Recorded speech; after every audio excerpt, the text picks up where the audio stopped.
Bu mashina sanikimi? Ha, bu mening mashinam. Adam tug'ilgan kunimga sovg'a qilganlar. Tushunarli. Of, men bugun ko'proq o'ynaymiz deb o'ylagandim. Yo'q, ertaga ishga borishim kerak. Aziz aka, hammasi joyidami?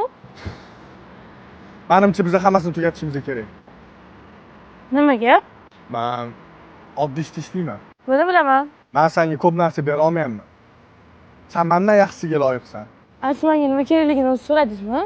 Nara, men oyiga atigi 4 million topaman. Biz hayotda ham bir-birimizga to'g'ri kelmaymiz. Sizni necha pul topishingiz menga qiziq deb o'ylaysizmi? Вот именно. Senga meni necha pul topishim qiziq emas. Tegingda mashinang bor, sharoiting yaxshi. Menda unaqa emas. Aziz aka, siz meni umuman tushunmayapsiz.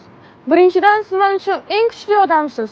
Ikkinchidan, siz bergan mehr shu kungacha hali hech kim bermagan. Mana shu qotgan hamma narsangiz meni boyligimdan ustunroq.